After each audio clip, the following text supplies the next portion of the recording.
وہ کیا چیز ہے جو مجھے انیبل کرے گی, جو مجھے امپاور کرے گی کہ میں خود کو اس بات سے روکوں.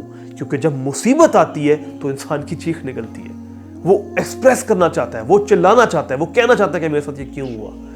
اس وقت وہ کیا چیز ہے جو مجھے یہ کرنے سے روکے گی, وہ کیا ہے, اس کو آئیے دیکھتے ہیں.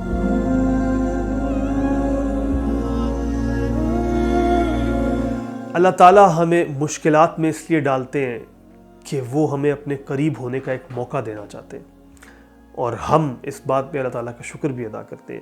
لیکن مشکل سے نکلنے کے بعد تو یہ شکر کرنا آسان ہے. اس وقت جب ہم مشکل کے اندر ہوتے ہیں, شکر کے بارے میں سوچنا بھی شاید امپاسبل لگتا ہے. اسی لیے آپ دیکھیں کہ اللہ تعالیٰ کا اسلوب قرآن میں ہے کہ اکثر جب آپ مصیبتوں کا ذکر کرتے ہیں تو ساتھ صبر کو ضرور جوڑتے ہیں. تو اللہ تعالیٰ نے فرمایا وَالصَّابِرِينَ فِي الْبَأْسَاءِ وَالضَّرَّاءِ, وہ لوگ جو مصیبت اور تنگی میں صبر کرتے ہیں. اسی طرح جب جادوگر موسیٰ علیہ السلام پر ایمان لے آئے اور جان لیا کہ اب فرعون ان کو چھوڑے گا نہیں, تو کیا کہا, ربنا افرغ علینا صبرا, اے ہمارے رب ہمارے اوپر صبر کے دہانے کھول دے. اور ہمیں اللہ تعالیٰ نے کیا سکھایا, یا ایھا الذین آمنوا استعینوا بالصبر والصلاۃ, اے وہ لوگ جو ایمان لانے کا دعویٰ کرتے ہو, صبر اور نماز سے مدد حاصل کرو. ان اللہ مع الصابرین, بے شک اللہ صبر کرنے والوں کے ساتھ ہے. اور یہ اٹ سیلف ایک بہت بڑا پرسپیکٹو, بہت بڑا ریوارڈ ہے, جس کے اوپر ہی صرف ہم صبر کرنے کو تیار ہو جائے تو ایک بہت بڑا ریوارڈ ہے کہ اللہ میرے ساتھ ہے. بٹ ابھی سمجھتے ہیں کہ یہ صبر ہے کیا, اور اللہ تعالیٰ جو فرما رہے ہیں کہ اس سے مدد حاصل کرو مشکل کے اندر, یہ کیسے میری مدد کرے گا. تو پہلے تو صبر کو ذرا سمجھتے ہیں. اور اگین میں یہاں پہ کہوں گا کہ اگر آپ ڈیٹیلڈ ایکسپلینیشن دیکھنا چاہتے ہیں تو ان 2 ویڈیوز کو ضرور دیکھیں. بٹ فار ناؤ, صبر کا میننگ ہے حبس النفس, اپنے آپ کو روکنا. کس بات سے؟ مشکل سے نکلنے کے لیے جو ایفرٹ ریکوائرڈ ہے اس سے نہیں, وہ ایفرٹ تو آپ نے کرنی ہے. اپنے آپ کو اللہ کے اگینسٹ نازیبا کلمات کہنے سے روکنا,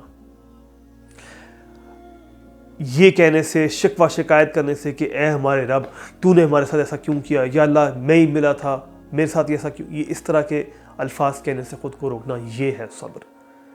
لیکن وہ کیا چیز ہے جو مجھے انیبل کرے گی, جو مجھے امپاور کرے گی کہ میں خود کو اس بات سے روکوں. کیونکہ جب مصیبت آتی ہے تو انسان کی چیخ نکلتی ہے, وہ ایکسپریس کرنا چاہتا ہے, وہ چلانا چاہتا ہے, وہ کہنا چاہتا ہے کہ میرے ساتھ یہ کیوں ہوا. اس وقت وہ کیا چیز ہے جو مجھے یہ کرنے سے روکے گی, وہ کیا ہے, اس کو آئیے دیکھتے ہیں.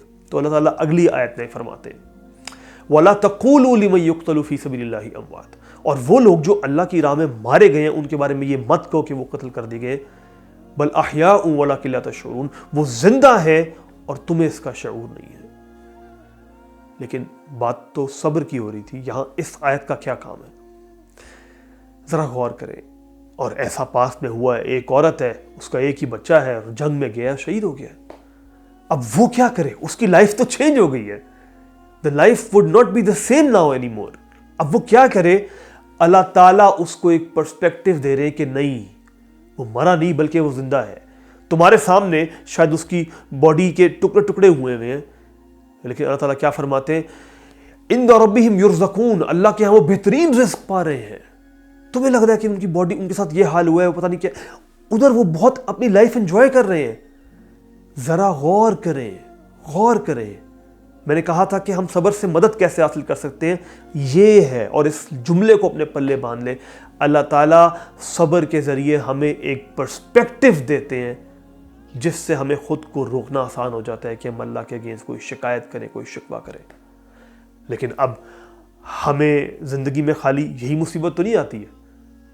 تو اللہ تعالیٰ نے آگے کیا فرمایا, وَلَنَبْلُوَنَّكُمْ بِشَيْءٍ مِّنَ الْخَوْفِ وَالْجُوعِ وَنَقْصٍ مِّنَ الْأَمْوَالِ وَالْأَنفُسِ وَالثَّمَرَاتِ وَبَشِّرِ الصَّابِرِينَ, کہ ہم تمہیں ضرور بضرور آزمائیں گے, خوف سے, بھوک سے, جانوں سے, تمہاری مال کی کمی سے, اور تمہارے پھلوں سے. یہ تمہیں آزمائیں گے, تو کنگریچولیٹ کر دو صبر کرنے والوں کو. اب ہم کیا پرسپیکٹو ڈیولپ کریں ہماری لائف میں, جب یہ 4-5 قسم کے ٹیسٹ آئیں گے, ہم کس طرح صبر سے خود کو سیٹ کریں, خود اپنی مدد کیسے کریں صبر کے ذریعے. اگلی آیت میں اللہ تعالیٰ بتا رہے ہیں اِنَّا لِلَّهِ وَإِنَّا إِلَيْهِ رَاجِعُونَ, کیا یعنی الذین اذا اصابتہم مصیبہ، ان لوگوں کے اوپر جب مصیبت آتی تو یہ کیا کہتے ہیں؟ انا للہ و انا الیہ راجعون، کہ ہم تو اللہ ہی کے ہیں، ہم اللہ کو بلانگ کرتے ہیں۔ یاد ہے ہم نے پہلی ایپیسوڈ میں کیا بات کی تھی؟ اللہ ہمارا رب ہے، وہ ہمیں اون کرتا ہے، یہ ہم نے پرسپیکٹیو ڈیولپ کیا تھا۔ وہی چیز ریٹریٹ ہو رہی ہے کہ اب یہ لوگ سمجھ جاتے ہیں کہ اللہ ہمیں اون کرتا ہے۔ جب وہ مجھے اون کرتا ہے تو پھر میری مرضی، میرا سب کچھ کیا، وہ مجھے اون کرتا ہے، وہ جو چاہے کرے، میری کوئی سے نہیں ہے، میں اس کو کوسچن نہیں کر سکتا۔ یاد ہے ہم نے وہ تسبیح بھی دیکھی تھی کہ ہم اس کی اتنی او میں ہیں کہ ہم اس کے فیصلوں کو کوسچن نہیں کر سکتے۔ یہ سب وہ اپنے مائنڈ میں ری انفورس کرتے ہیں، کیا کہہ کے؟ انا للہ، اور پھر آگے کیا کہتے ہیں؟ وَإِنَّا إِلَيْهِ رَاجِعُونَ، اور ہم اسی کی طرف دوبارہ ریٹرن کریں گے۔ ریٹرن تو تب ہوتا ہے نا جب پہلے آپ وہاں تھے۔ ریٹرن تو تب آپ کہتے ہیں میں گھر واپس جا رہا ہوں، کیونکہ آپ گھر سے آئے ہوتے ہیں۔ تو ریٹرن کا مطلب یہ ہوا کہ ہم پہلے ادھر تھے، اس کا مطلب ہے۔ بہت خوبصورت، یعنی وہ یہ ریئلائز کر لیتے ہیں کہ ہمارا اصل، ہمارا گھر تو وہی ہے، ہم تو یہاں تھوڑے عرصے کے لیے آئے ہوئے ہیں۔ تو اگر آپ کسی ٹرپ پہ جاتے ہیں اور تھوڑی سی مشکل آتی تو کیا آپ بیٹھ جاتے ہیں؟ آپ کہتے ہیں نہیں خیر ہے، چلو تھوڑی عرصے ختم ہو جائے گی۔ تو ان کو سمجھ آ جاتی ہے کہ میری انفینٹ لائف کے اندر یہ چھوٹا سا ایک ٹکڑا ہے، اور اس کے اندر ایک چھوٹا سا مزید کوئی ڈاٹ ہے، جتنی یہ مصیبت کا ٹائم ہے، تو یہ تو ختم ہو جائے گا۔ تو وہ یہ چیز ریئلائز کرتے ہیں۔ تو یہ صبر ہمیں کیا کر رہا ہے؟ ہمیں ایک پرسپیکٹیو دے رہا ہے، جس کے ذریعے ہمارا قرآن ایک لینس ڈیولپ کر رہا ہے، جس کے ذریعے ہم اپنے آپ کو حفظ النفس، اپنے آپ کو روک لیتے کہ اللہ کے اگینسٹ کوئی شکایت کرے۔ اور یہی رسول اللہ صلی اللہ علیہ وآلہ وسلم نے کیا تھا جب ان کے بیٹے ابراہیم کی وفات ہوئی، تو کیا کہا کہ آنکھیں اشبار ہیں، دل غم زدہ ہیں، لیکن ابراہیم ہم زبان سے وہی کہیں گے جو ہمارے رب کو پسند ہے۔